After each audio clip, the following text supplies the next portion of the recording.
नमस्ते बच्चों, कैसे हैं आप सभी। आशा करती हूँ आप सभी अच्छे होंगे और अपनी पढ़ाई अच्छे से कर रहे होंगे। अगर आप चैनल पर नए हैं तो चैनल को लाइक, शेयर और सब्सक्राइब करें और बेल आइकन को क्लिक करना ना भूलें ताकि आपको मेरी वीडियो की नोटिफिकेशन समय पर मिल सके। तो चलिए पढ़ते हैं आज MP बोर्ड मॉडल पेपर कक्षा 5 गणित का। शुरुआत करते हैं। प्रश्न क्रमांक 1, 100 रुपये वाले 15 नोट मिलकर हो जाते हैं। तो 100 रुपये वाले अगर 15 नोट मिलेंगे तो वो कितने नोट होंगे? 1500। तो ये करेक्ट आंसर आ गया 1500। कैसे करेंगे? इन दोनों का गुणा करके ये उत्तर निकालेंगे। ठीक है। अगला प्रश्न है, समकोण की माप कितनी होती है? आपको पता है समकोण की माप 90 डिग्री होती है, जिसमें कि ये ऐसे कॉर्नर बनता है। ये आपको बताऊं, ऐसे बिल्कुल सीधा ये। तो ये माप जो होती है ये 90 डिग्री एक समकोण की माप होती है। अगला प्रश्न है, इनमें से कौन सा अक्षर आधा घुमाने पर पहले जैसा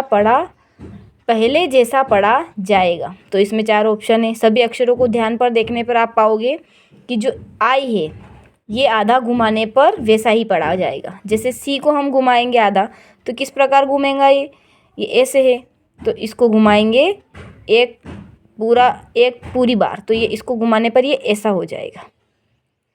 आधा घुमाने का मतलब है जैसे आपके पास एक ये लाइन है तो इसको आधा घुमाएंगे तो ये इधर आ जाएगा इस प्रकार से। अगर पूरा घुमाएंगे तो फिर वही उसी अवस्था में चला जाएगा। तो ये सी का इस प्रकार बनेगा। डी का कैसे बनेगा? आधा घुमाने पर ऐसे बनेगा। और आई का अगर घुमाएंगे तो आई वैसा का वैसा ही बनेगा। इसलिए जो प्रश्न है उसमें बताया है कि अक्षर को आधा घुमाने पर पहले जैसा कौन पढ़ा जाएगा, तो अपना करेक्ट आंसर हो जाएगा आई। अगला प्रश्न है, एक घन में कितनी भुजाएं होती हैं? तो एक घन में 12 भुजाएं होती हैं। आप सबको पता है घन कैसा होता है? ये इस प्रकार से होता है, 3D त्रिविमीय आकृति होती है, जिसमें कितनी भुजाएं होती है? ये 4। तो 1 2 3 4, 4 ऊपर की, 5 6 7 8, ये 8 हो गई। फिर 9 10 11 और 12, ऐसे 12 भुजाएं होती हैं। अगला प्रश्न है, 2525 को अंकों में कैसे लिखेंगे? तो ये आपको पता है, इकाई, दहाई, सैकड़ा, हजार। तो हजार यहाँ से शुरुआत करते हुए 2525 को ऐसे लिखेंगे। फिर अगला प्रश्न है जो कि पांचों प्रश्न रिक्त स्थान वाले हैं। 4 किलोग्राम में ग्राम होते हैं। तो आपको पता है 1 किलोग्राम में कितने ग्राम होते हैं? 1000। 1 किलोग्राम बराबर 1000 ग्राम। अगर 1 किलोग्राम में 1000 ग्राम होते हैं तो 4 किलोग्राम में 4000 ग्राम होंगे। अगला है, एक वर्ग में भुजाएं होती हैं। आपको पता है वर्ग कैसा होता है? ऐसे चौकोर आकृति होती है। तो अब इसमें कितनी भुजाएं हो गई? 1 2 3 4। तो एक वर्ग में 4 भुजाएं होती हैं। अगला प्रश्न है, 2 4 6 8 की अगली संख्या होगी। मतलब एक क्रम दिया है, श्रृंखला दी है। इस श्रृंखला को आगे बढ़ाते हुए हमें सोचना है कि 8 के बाद कौन सा अंक आएगा। तो यहाँ देखिए आप 2 अंक बढ़ा रखे हैं, 2 अंक जोड़कर श्रृंखला चल रही है। तो अगले वाला जो है उसमें हमको भी 2 जोड़ना है। जैसे 2 में 2 जोड़कर 4, फिर 4 में 2 जोड़कर 6। एक तरह से इसको 2 का पहाड़ा भी ले सकते हैं आप। फिर 8 में 2 जोड़ेंगे तो यहाँ पे 10 आ जाएगा उत्तर। फिर 9 नंबर का प्रश्न है, एक पेन की कीमत 10 रुपये है तो 5 पेन के रुपए होंगे। आप बताइए कितने होंगे? एक पेन के अगर 10 है तो 5 पेन के कितने रुपए हो जाएंगे? 50। अगला प्रश्न है, किसी संख्या में शून्य का गुणा करने पर मान शून्य होगा। क्योंकि किसी भी संख्या में अगर आपने शून्य से गुणा किया है तो वो संख्या शून्य में कन्वर्ट हो जाती है। शून्य से किसी भी संख्या का गुणा करने पर शून्य ही आता है। तो इसका उत्तर हो जाएगा शून्य। अगला प्रश्न है 11, जो कि अति लघु उत्तरी प्रकार के प्रश्न हैं। न्यून कोण किसे कहते हैं? तो इसका उत्तर हो गया, कोण का वह मान जो 90 डिग्री से कम होता है न्यूनकोण कहलाता है। जैसे कि उदाहरण है यहाँ पे 30 degree, 20 degree, 45 degree, 65 degree, 75 degree आदि। सॉरी बच्चों, आपको ये प्रश्न दिखा नहीं है, मैं डबल से इसको समझा देती हूँ। न्यूनकोण किसे कहते हैं? तो न्यूनकोण वह कोण होता है जो कि 90 डिग्री से कम होता है। 90 डिग्री से कम जो भी कोण होंगे, जैसे कि ये मान दिए हैं 30 degree, 20 degree, 45 degree, 65 degree, 75 degree, ये सब जो मान हैं, ये सब किसके मान हैं? न्यूनकोण के। क्योंकि जो 90 डिग्री से कम होते हैं उन सबको न्यूनकोण कहते हैं। 0 से लगाकर 90 डिग्री के बीच में जो भी कोण होते हैं वो सारे न्यूनकोण होते हैं। अब हम चलते हैं अगले प्रश्न की ओर। प्रश्न क्रमांक 12, अंग्रेजी वर्णमाला में से कोई 2 वर्ण लिखो जिसमें समकोण बनता हो। तो मैंने 2 के बजाय थोड़े ज़्यादा लिखे हैं ताकि आपको जो भी याद रहे वो आप लिख सके। अंग्रेजी वर्णमाला जो होती है 26 अक्षरों की, उसमें से ये वे अक्षर हैं जिनमें 90 डिग्री का कोण बनता है। देखिए इसमें कहाँ कहाँ 90 डिग्री का कोण बन रहा है। जहाँ जहाँ ये कोना बन रहा है समकोण वाला, वहाँ पे 90 डिग्री का कोण बन रहा है, इसलिए इन अक्षरों में 90 डिग्री का कोण बन रहा है। जैसे ये यहाँ कोना हो गया, ये कोना है, एच में यहाँ कोना है, ऊपर नीचे, फिर यहाँ पर भी ऊपर और नीचे, आई में इन दोनों साइड में यहाँ पर, एल में यहाँ पर, टी में इन दोनों साइड में। तो ऐसे जो बन रहे हैं ये कोने, इन कोनों में कितने डिग्री का कोण बन रहा है? 90 डिग्री का। और 90 डिग्री का कोण समकोण होता है। तो ये सारे वो अक्षर हैं जिसमें 90 डिग्री का कोण बनता है जो कि समकोण है।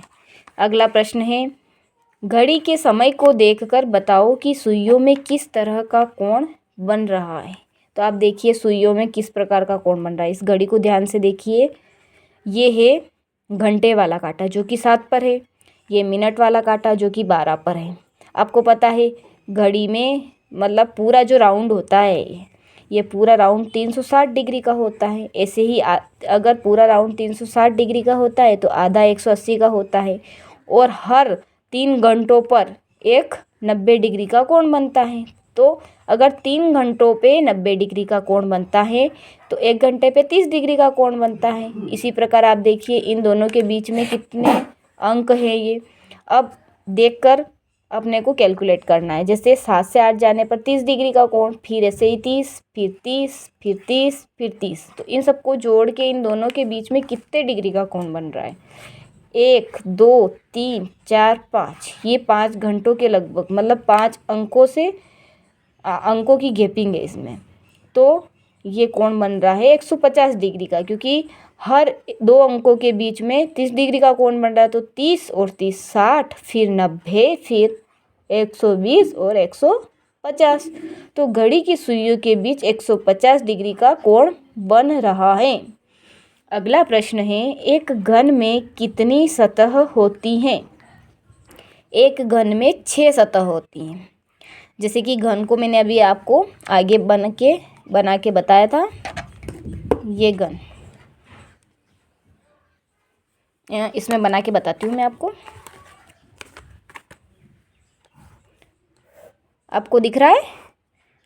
ये इस प्रकार से ये घन बना दिया। अब इस घन में क्या देखना है हमें? घन एक 3D ज्यामितीय आकृति होती है। इसमें सतह देखनी है, कितनी सतह है। तो अब आप देखना इसकी चारों जो दीवारें हैं, जैसे कि ये इधर वाली दीवार 1, फिर ये पीछे वाली दीवार 2, फिर ये इधर वाली दीवार 3, और एक ये जो सामने की दीवार है ये वाली। तो ये वाली हो गई 4। ये चारों साइड की चारों दीवारें, ये सतह 4 सतह हो गई। और एक ये नीचे वाली सतह है जो कि ये दिख रही है आपको, ये नीचे वाली सतह, और एक ये ऊपर वाली सतह। तो कितनी सतह हो गई इसमें? 4। तो मतलब चारों साइड में जो कि दीवारों वाली हो गई, और एक नीचे एक ऊपर। इस प्रकार से कुल 6 सतह हो गई इसमें। तो आपके प्रश्न का जो उत्तर है वो आएगा, एक घन में 6 सतह होती हैं, उसकी चारों दीवारों की ओर व ऊपर व नीचे की सतह। 4 तो दीवारें और एक ऊपर और एक नीचे की सतह। इस प्रकार 6 हो गई। अगला प्रश्न है, संख्या 12 के सभी गुणनखंड लिखो।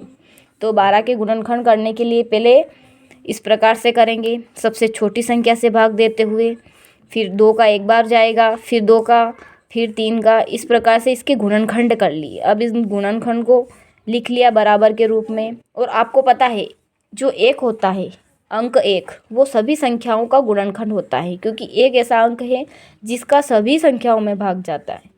तो 1 तो हो गई, तो 1 लिख लिया। फिर 2 का भी भाग जाएगा, तो 2 भी 12 का गुणनखंड हो गया। फिर 3 का भी भाग जाएगा, 3 भी गुणनखंड है। फिर 2 का 2 में गुणा करने पर एक और गुणनखंड बनेगा 4। फिर 2 का 3 में गुणा करने पर 6 बनेगा। फिर इन सब का गुणा करने पर 12 बनेगा। इस प्रकार संख्या 12 के ये सभी गुणनखंड यहाँ पर लिख दिए हैं। तो आप भी इसी प्रकार करना, संख्या कोई अलग भी आए तो आप इस प्रकार कर सकते हैं। अगला प्रश्न है, एक कंचे का वजन 10 ग्राम है तो 15 कंचों का वजन कितना होगा। इसमें दिया क्या है, एक कंचे का वजन दिया है जो कि 10 ग्राम का है, और हमें ज्ञात क्या करना है, 15 कंचों का वजन। तो आप बताइए क्या करना है, हमें करना है गुणा, ताकि हम एक कंचे का दिया हुआ है उसको 15 कंचे के वजन के बराबर निकाल सकें। तो 15 कंचों का वजन होगा, 15 का गुणा 10 में करना होगा। तो हमने 15 का गुणा 10 में कर लिया है। आपको 15 का पहाड़ा याद है, तो 15 धाम 150 ग्राम। ठीक है। अगला प्रश्न है, एक रेलगाड़ी 60 किलोमीटर की चाल से चलती है, उसे 900 किलोमीटर की दूरी तय करने में कितना समय लगेगा। वो 1 घंटे में कितना चलती है, 60 किलोमीटर। तो रेलगाड़ी की चाल जो है वो कितनी हो गई, 60 किलोमीटर प्रति घंटा। 1 घंटे में वो 60 किलोमीटर चलती हैं। अब हमें ज्ञात क्या करना है, हमें ज्ञात करना है कि 900 किलोमीटर चलने में उसको कितना समय लगेगा, कितना टाइम लगेगा उसको।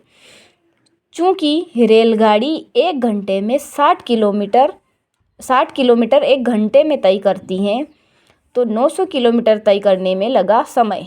हम क्या करेंगे, उसका समय निकालने के लिए कि 900 किलोमीटर चलने में उसको कितना समय लगेगा, 900 में 60 का भाग देंगे, क्योंकि हमें समय निकालना है। तो फिर भाग देने पर, ये भाग दिया हुआ है मैंने इधर साइड में, देख लो आप, 60 में भाग दिया तो 60 का पहाड़ा एक बार बोलने पर 60 आए। फिर 90 में से 60 को घटाया तो 30 आए, और जो एक बार पहाड़ा बोला वो यहाँ लिखा 1, 60 एकम 60।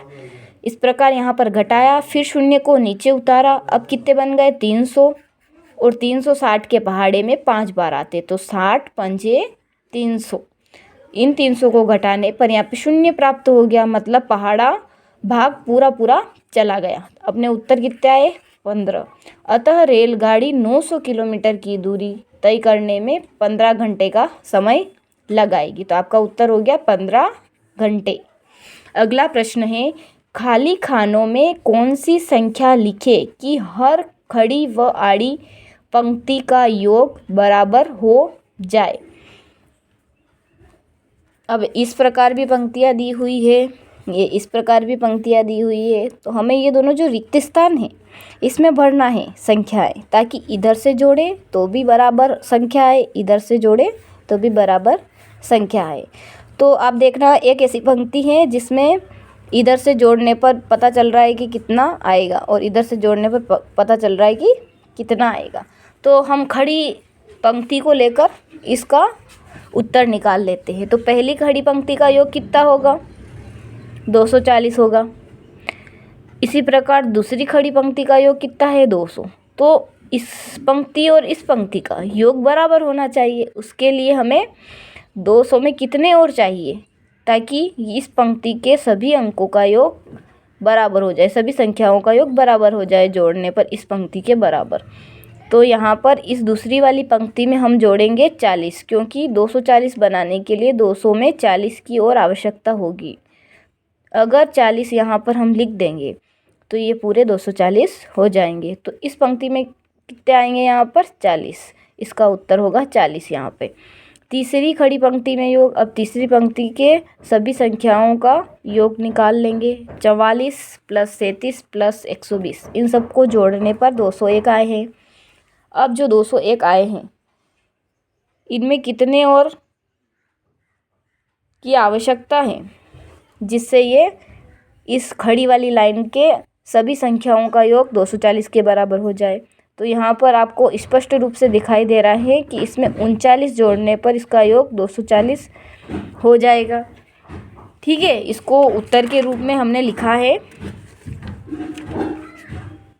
ठीक है, ये लिख लिए दोनों उत्तर। अब सभी खड़ी व आड़ी पंक्तियों का योग समान रूप से 240 होगा। आप देख लीजिए, अब सबका समान रूप से होगा। ठीक है, आप इसको इस प्रकार भी जोड़ सकते हैं कि इन तीनों का योग 120 हो रहा है, इन तीनों का योग 120 हो रहा है, इन तीनों का योग 120 हो रहा है। फिर इसी प्रकार इधर भी इन तीनों को जोड़ने पर 120 होंगे, इन तीनों को जोड़ने पर 120 होंगे और इन तीनों को जोड़ने पर 120 होंगे। तो ये भी 120 हो जाएंगे। ये यहाँ पे फिलअप कर लिया हमने। अगला प्रश्न है, 1 लीटर दूध का मूल्य 45 रुपये है, तो 900 रुपये में कितने लीटर दूध आएगा।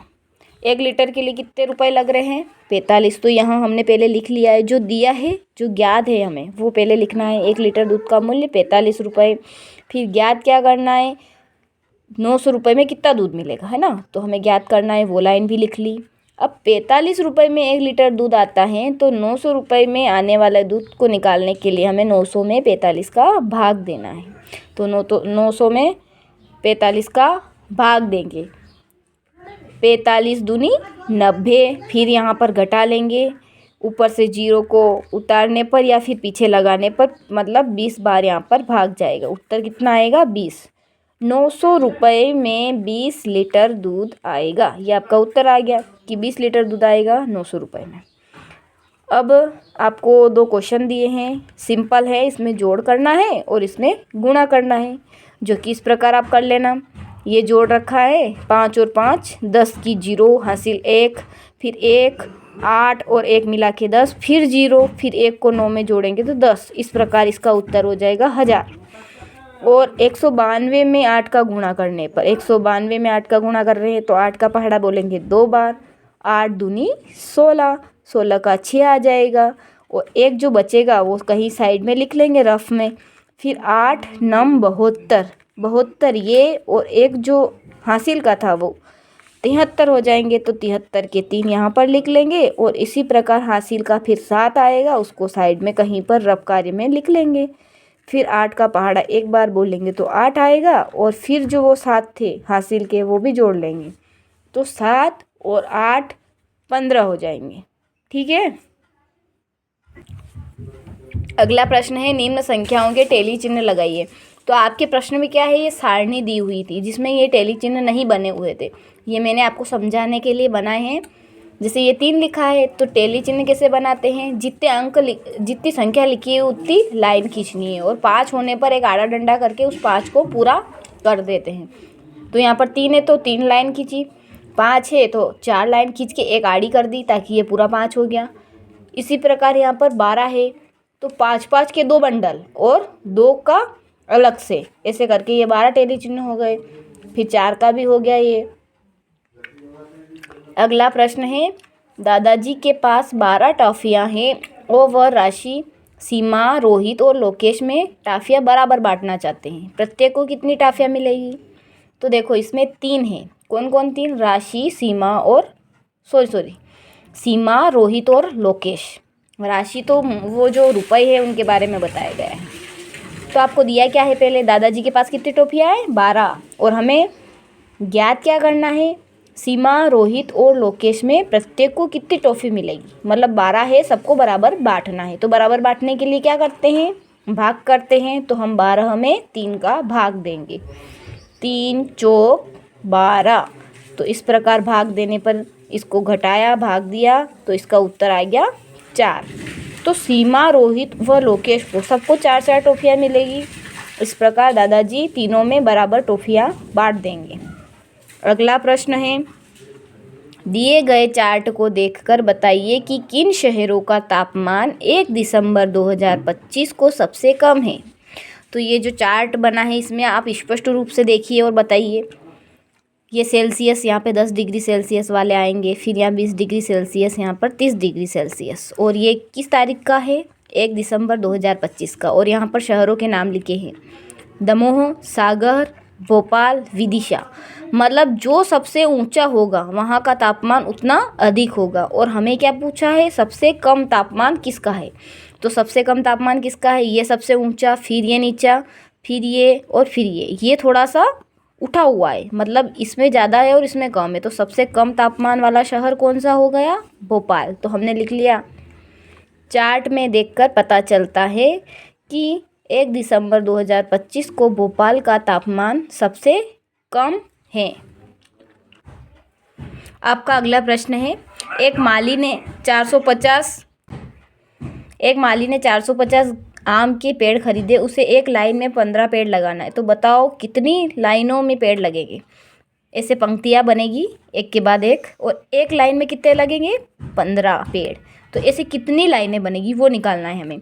तो माली ने कितने पेड़ खरीदे? 450। एक लाइन में लगेंगे 15 पेड़। तो कितनी लाइनों में पेड़ लगेंगे उसके लिए हमें करना पड़ेगा 450 में 15 का भाग। यहाँ भाग दे दिया है और भाग देने पर कितने आए? 30। तो 15-15 पेड़ वाली ये लाइनें बनेगी 450 पेड़ों की, जिसमें कितनी लाइनें होगी? 30 लाइनें। 15-15 पेड़ों की 30 लाइन बनेगी। इस प्रकार ये इसका उत्तर होगा 30 लाइन, है ना? 30 लाइन बनेगी। अब आपके ये अगला प्रश्न है, नक्शे को देखकर बताइए। पहला वाला है, नक्शे में कितने पेड़ है, नक्शे में कितने मंदिर है। तो पहले पेड़ गिन लेते हैं, कितने पेड़ हैं। सभी पेड़ों को गिनने पर हमें कितना पता चल रहा है? कुल 7 पेड़ है नक्शे में। और मंदिर कितने हैं? 1 2 3 4 और 5। तो हमने देख लिया है कि नक्शे में 7 पेड़ है और 5 मंदिर है। तो हमने इसका उत्तर लिख लिया है। ये नक्शे में हमने देखे जैसे कि 7 पेड़ हैं और 5 मंदिर है। पेड़ों के लिए ऐसा निशान था नक्शे में और मंदिरों के लिए ऐसा निशान था, जिसे कि हमें गिन के लिखना था। तो हमने इन दोनों के उत्तर लिख लिए हैं। अब लास्ट वाला प्रश्न है आपका, सतीश को एक दिन की मजदूरी 300 रुपये मिलती है। तो 25 दिन में सतीश को कितनी मजदूरी मिलेगी? मतलब एक दिन उसको मजदूरी पर जाने के लिए 300 रुपये मिलते हैं, तो 25 दिन गया वो, तो उसको कितने मिलेंगे? इसको निकालने के लिए हमें गुणा करना पड़ेगा। तो पहले जो दिया है, क्या दिया है प्रश्न में? सतीश की एक दिन की मजदूरी दी है 300 रुपये, और हमें निकालना है, ज्ञात करना है 25 दिन में सतीश की मजदूरी। अतः सतीश की 25 दिन की मजदूरी बराबर 25 गुणित 300 रुपये, क्योंकि 300 रुपये एक दिन में मिल रहे हैं। तो 300 में 25 का गुणा करेंगे। तो 25 का गुणा 300 में किया, तो 25 का किसी भी संख्या का अगर 0 में गुणा करते तो 0 आता है, ये आपको मालूम है। 25 का गुणा 0 में करने पर 0 आए, फिर 25 का 0 में करने पर 0 आए, और 25 तिया 75। इस प्रकार हमने गुणा कर लिया और गुणे का उत्तर क्या आया? 7500, 7500। तो सतीश की 25 दिन की जो मजदूरी होगी वो 7500 रुपये होगी। तो इस प्रकार हमारा पूरा पेपर कंप्लीट हुआ। ये बहुत ही इम्पोर्टेंट है। इसमें से लगभग ऐसे ही क्वेश्चन देखने को मिलेंगे आपको एग्ज़ाम में। अंक बदल जाएंगे, बाकी प्रश्न ऐसे ही रहेंगे। तो ऐसे ही और अच्छे महत्वपूर्ण प्रश्न आपको चाहिए, ऐसे ही वीडियो चाहिए, तो आप चैनल को सब्सक्राइब करना भूलना मत। मिलते हैं अगले वीडियो में। Good bye.